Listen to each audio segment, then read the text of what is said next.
Comics Readers. It's Mrs. Cohen in the library, and I have a very special guest, Mr. Andrews, our assistant principal. And we read the same book, and so we wanted to do a little book talk. We both read Turtles All the Way Down by John Green. He hasn't released a book since The Fault in Our Stars, so I was thrilled to hear that this one was coming out. It is about a girl, a teenager named Aza. And Aza unfortunately lost her father when she was about 7 or 8 years old.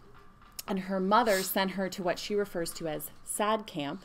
And she meets a very special boy named Davis, who just lost his mother. So for a couple of summers when they were younger, they bonded. They were really good friends and then kind of lost touch. Fast forward about 10 years, and Davis's billionaire father has disappeared. Not sure if he wanted to disappear or if he didn't want to disappear. But Daisy's best friend hears of Davis's father's disappearance and, most importantly, the $100,000 reward, and tries to persuade Aza to reconnect with Davis, which Aza does reluctantly, and he is as cute as she remembers him. So that's a little plot book talk for you, but I know Mr. Andrews has actually a passage he would like to read aloud. I do. I found a passage that I thought was beautiful and strange, so I wanted to share it with you as a little bit of taste of this book. "Didn't you go to camp with him?" Daisy asked me. "With who?" "Davis Pickett," she said.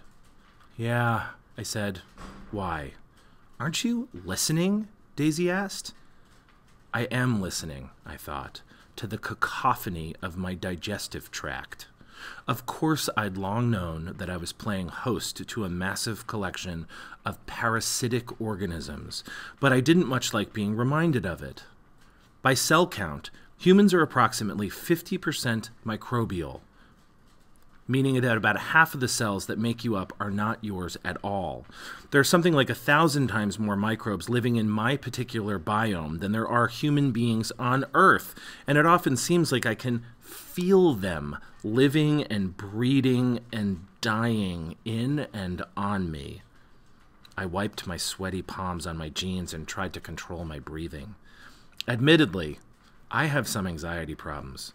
But I would argue it isn't irrational to be concerned about the fact that you're a skin-cased bacterial colony.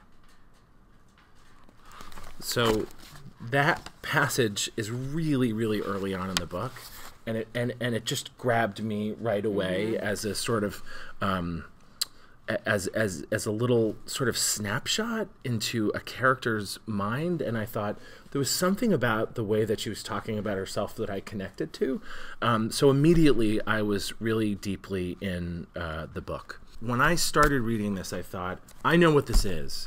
This is a whodunit. This is a mystery. This is about two teenagers trying to figure out a mystery, but also then learn about themselves. And the thing that I loved about it the most is that while John Green does really understand teenagers and their minds, I think this is about something else. I think it's really deeply about this character, Asa. And I said to you before this talk, actually, that I think while the other books I've read by John Green are really beautiful stories, this one feels like a piece of art to me. I haven't known or recognized a character like this and identified so intimately. So, you know, the thing that it did for me, and I feel like as a reader for life, and a lover of stories, it's not that often that I get my expectations turned on their head. And I really had to put this book down a few times because I was like, oh my goodness. So the thing about that, and maybe you know you have some thoughts about it too, is that there were moments where this main character expresses a real kind of anxiety. And anxiety is something that I deal with as a person and as an administrator and as a dad and as a husband. And the way that it works for Asa, I think, is that sometimes she has to sort of pinch herself to know if she's still a real person. And when I read that, it blew me away because I sometimes feel that way myself, and it made me kind of, in a funny way, feel less lonely. You know, I was like, oh, there's another one of me out there who's constantly binging. Yeah, absolutely. And I think that great fiction does that. And I know that John Green, knowing a little bit about him as a person, he has struggled with anxiety and depression almost his entire life. Right. And so you really get a sense through Aza, his personal experience. Right. And I think too that in our world and in this contemporary moment, we're starting to realize that anxiety or obsessive compulsive disorder or depression don't define people. You're not just what you struggle with. And I think maybe partially that's what this character did for me. I kind of fell in love with her as a character and as a person, and that made me identify with her struggle. I didn't feel like she's just like a label on some level.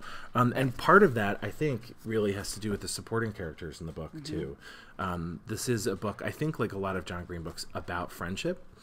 And I think there's real friends, there's fake friends, and there's everything in between. And you come to like them and then not like them and then like them again, which is a really fun journey to go on. Yeah, the relationship between Aza and her best friend Daisy is something that I totally, absolutely connected with. Sometimes you're a good friend, sometimes you're not a good friend. You're both growing as people, right?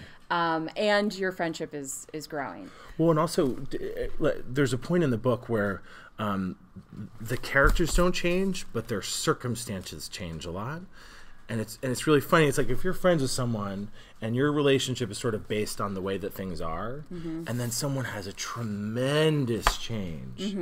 That's when it's like sort of the test of your friendship, actually. So that's really powerful. And where do they always have dinner? Applebee's. That's right.